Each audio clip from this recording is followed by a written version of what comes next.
Bienvenue dans cette nouvelle vidéo de Lexical Info. Sans tabou, Ménaka, le Mali humilié par la MINUSMA. N'oubliez pas de vous abonner à Lexical Info juste en bas de cette vidéo.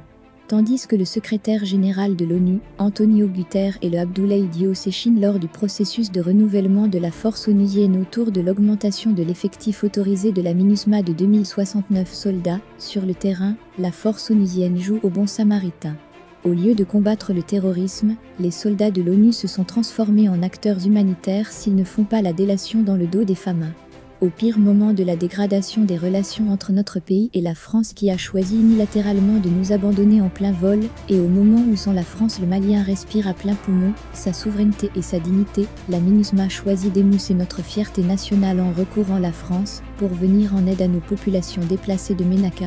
Selon le porte-parole de la MINUSMA, Olivier Salgado, suite à l'arrivée de nombreux déplacés se regroupant à Ménaka, la MINUSMA a fourni au HCR Mali des centaines de tentes pour loger les déplacés internes et kits médicaux. Barkhane a organisé le convoi logistique, selon les responsables du HCR Mali, qui fondent dans le Koromatigli, sans aucune aide de l'État, victimes des conflits armés, à la merci du soleil, de la pluie et du vent depuis 2 semaines, les populations réfugiées déplacées à Ménaka vont bientôt bénéficier d'abris grâce à la MINUSMA pour les 15 conteneurs comprenant 400 tentes et 300 kits médicaux donnés au HCR Mali. Selon le compte tweeté de l'armée française, Opération Barkhane qui savoure la claque à notre fierté nationale grâce à l'appui de la force Barkhane, 15 conteneurs contenant 400 tentes et 300 kits médicaux ont pu être livrés par la MINUSMA pour aider les populations déplacées à l'est de Ménaka.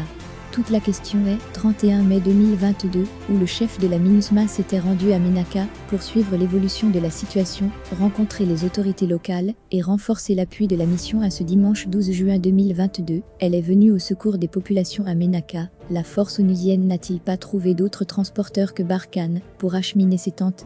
Il est vrai, l'aide occupe une place importante dans l'économie, dans les institutions et même dans la société malienne. L'aide publique au développement, APD, reçue chaque année par le Mali se monte à un peu plus de 300 milliards, montant à peu près constant depuis 2 décennies, qui représente entre 15% et 25% de notre PIB. Toutefois, les montants d'aide cités proviennent des donateurs et correspondent plus à une mesure de leur effort en faveur du Mali qu'à une comptabilisation de ce qui est réellement injecté dans l'économie malienne. Les structures publiques chargées de la coordination n'assurent ni individuellement ni collectivement une coordination d'ensemble de l'aide. Ceci au point que les bailleurs de fonds tentent bien que mal de jouer ce rôle à la place de l'État. Les ministères sectoriels soumettent et négocient eux-mêmes les requêtes avec les bailleurs, quand ce ne sont pas ces derniers qui sont à l'origine des requêtes qu'ils souhaitent se faire soumettre. Il faut sortir de la spirale. Soyons nous-mêmes.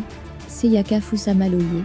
Le spectacle de ces réfugiés, qu'on affiche pour des miettes, des tentes, est affligeant. Pour notre fierté, pour notre dignité, sachons renoncer. Merci pour votre aimable attention et n'oubliez pas d'activer la cloche de notification pour recevoir les prochaines informations.